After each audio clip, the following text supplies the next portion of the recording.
SwoleBenji here. I'm going to fill you in on if Albion Online is worth playing in 2021. The game has massively changed since the start of 2020, and I'm going to tell you all about it.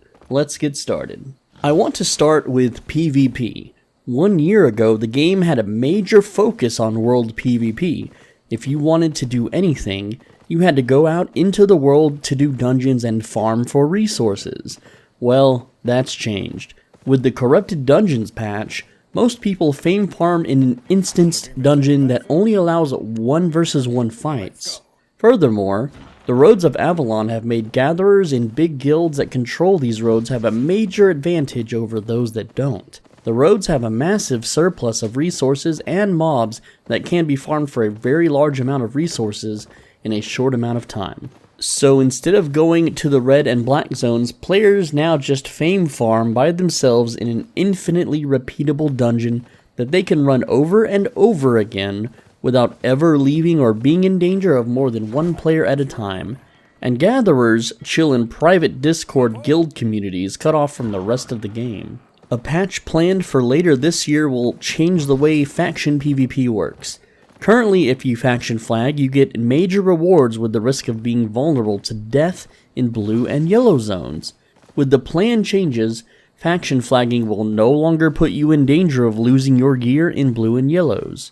Not only will this ruin the faction cape market, it will cause massive dominating factions, mainly Martlock and Limhurst, to control the entire map. Have you ever played PlanetSide? This is what the game is going to become. As soon as Martlock or Limhurst take over part of the map, everyone is going to reflag as them and then join the winning side, which is something faction fights already do.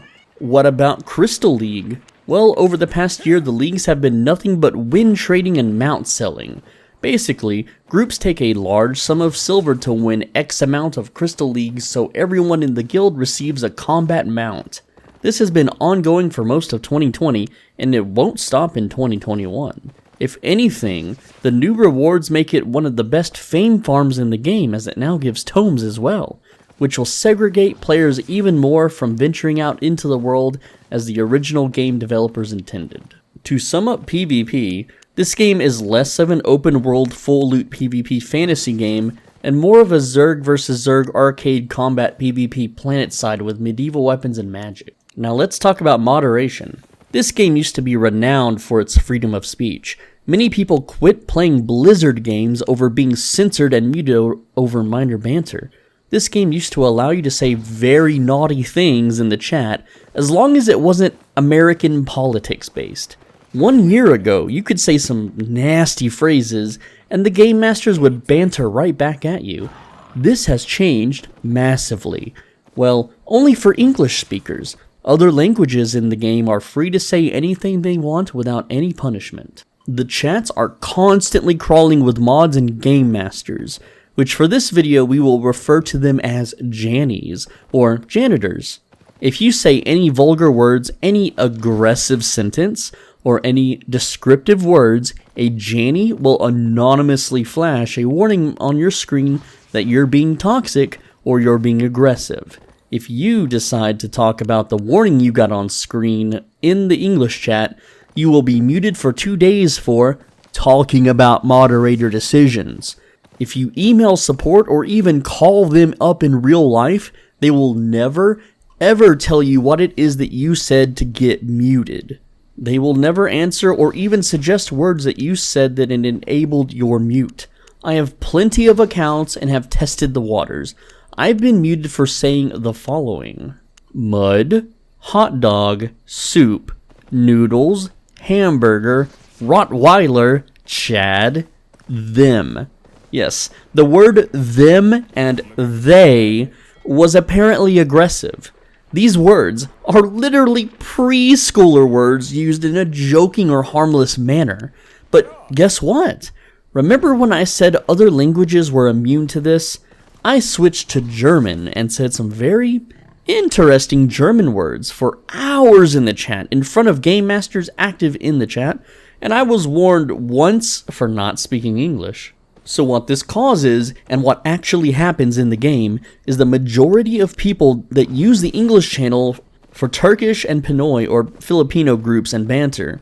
The amount of English speakers pale in comparison to other languages, which walk all over the English chat. But the second an American talks about politics or their president or anything of the sort, they are 2-day muted for it. The day America had its voting results declared or whatever it is they do, there was 5 game masters and 3 moderators in the chat. 8 total Jannies, muting people for talking about it. Imagine that.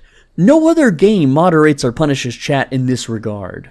When you're muted, you literally can't do anything. You can't do groups, you can't banter with people you're ganking, you can't trade, you can't party, nothing. You're basically soft banned from playing. Oh, and if you're a YouTuber like me and the game masters know your alt names, they will be muted for mute evasion, even if you pay 3 subscription fees on each account. I ran 6 accounts, each with 3 subscriptions at $10 each. All muted for calling someone a hot dog. I am not even joking. I literally spent $180 to be treated like this. It's absurd. But for real? I didn't spend any real money. I earned those subscriptions in the game. Let's say you want to take the discussion to Discord or their forums. You will have your forum posts edited, deleted, altered, and even locked from you editing your own posts if you have a conflicting opinion. If you anger one person on Discord, you are permabanned. I had a guy ping me on their Discord talking mad crap, so I talked crap back. He pinged a Discord Janny, deleted his own comments, and I'm the one that gets banned. Not that I really care about Discord, honestly, but this game's social aspect is so overly moderated that you should never ever talk in the game if you can help it. The subreddit seems to be the only place I've tested the waters where you can actually share opinions and banter, but I've had a few posts deleted there as well, and usually if you just get downvoted, no one can see what you have to say anyway.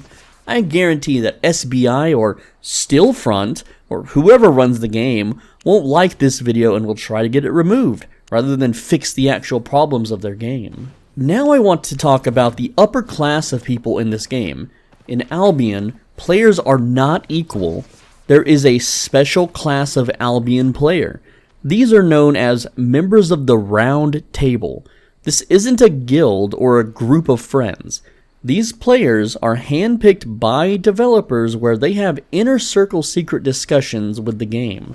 It's guild leaders of massive guilds, content creators who bend the knee and suck the toes of the developers, you know the ones, and very old school players as well as active players on the forum, and even some of the biggest scammers and thieves the game has ever seen.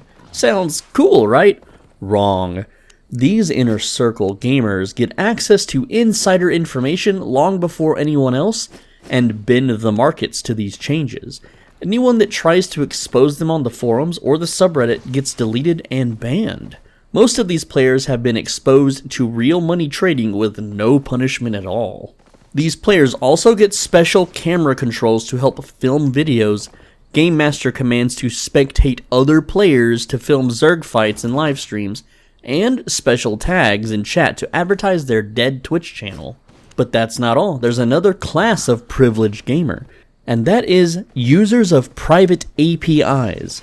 An API is a tool that analyzes the markets and other things in the game to allow people with super secret websites and programs to immediately analyze and make big profits. Private APIs allow people to map out the Avalonian roads, defeating the entire purpose of them.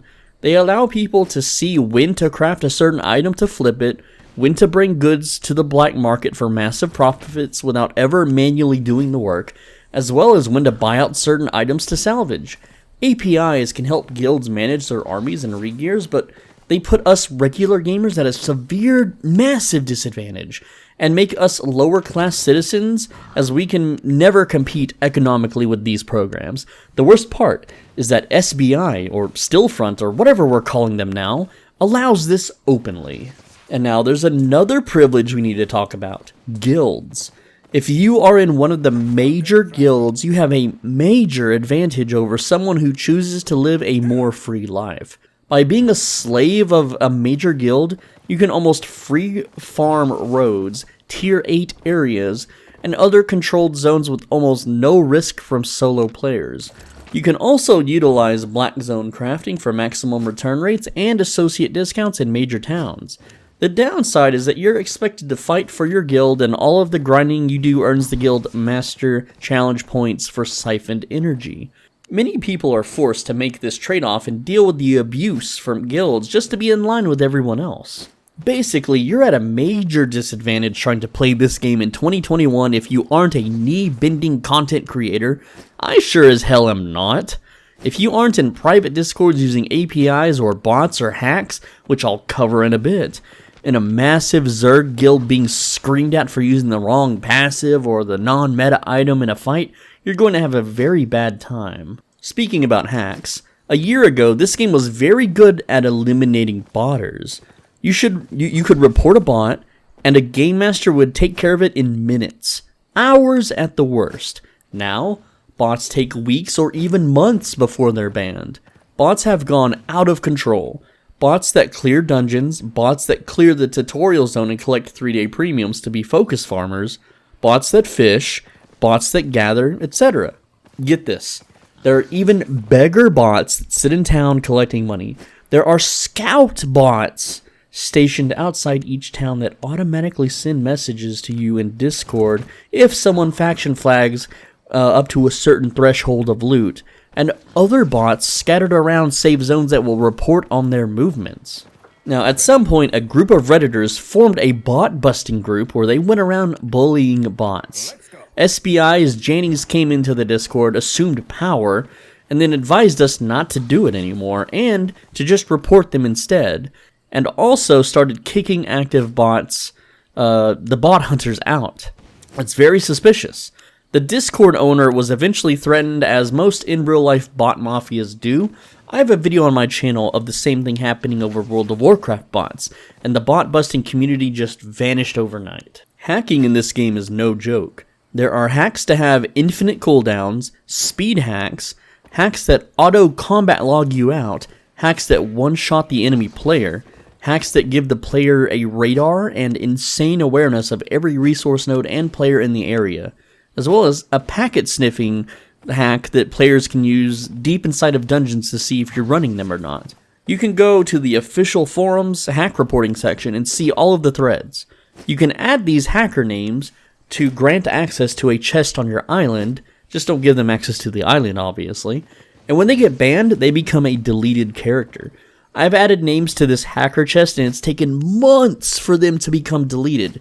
Even if I send video evidence, which they're never viewed because the view count just stays at 1, me being the only viewer, and nothing is ever done. I've even been chat muted for 2 days for calling out bot names and their locations in English chat. The economy is massively ruined by this. If you want to be a crafter in this game, you'll need to travel to each Black Zone's hideout crafting area with focus alts to even profit at this point.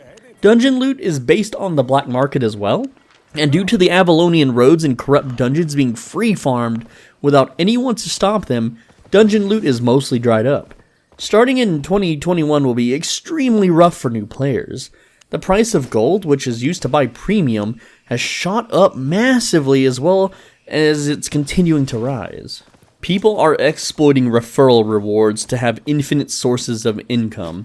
You can refer your own account and pay for premium with silver, which gets you a skin that sells for more than the cost of premium, so within an hour of doing this, you can have an army of focus dump characters and a surplus of silver from selling the unicorn skin. This is intentional to inflate subscriber counts for the game. Bots are doing this by the thousands every waking hour of every day, running 20 plus stacked multi-box characters through the tutorial at the same time. Nothing is being done about any of this, and you want to know why? That's because SBI has sold out to a Swedish company called Stillfront Group. SBI has no care and no reason to moderate their game any longer except to torture English speakers in chat for calling someone a hot dog. Stillfront paid $160 million, which is quite shady as the company itself barely has double that, and they're technically $250,000 in debt. Weird how they can buy out a company but have debt? Very odd indeed. Not only is Stillfront publicly traded, their roster of games are literal Who games. No one plays them and no one has heard of them. If anything, Stillfront might turn Albion into a huge pay-to-win fest in 2021. We've seen it countless times when games get bought out. Their other games are very pay-to-win. They have to make that $160 million back somehow, right? They aren't going to do it through in-game silver subscriptions or gold sales. That's for sure. Also, if you look at Stillfront's executives, I definitely wouldn't want to work for them or any company they're in charge of. I won't go into exactly why, but I used to live a corpo lifestyle, and certain leaders are just massive failures.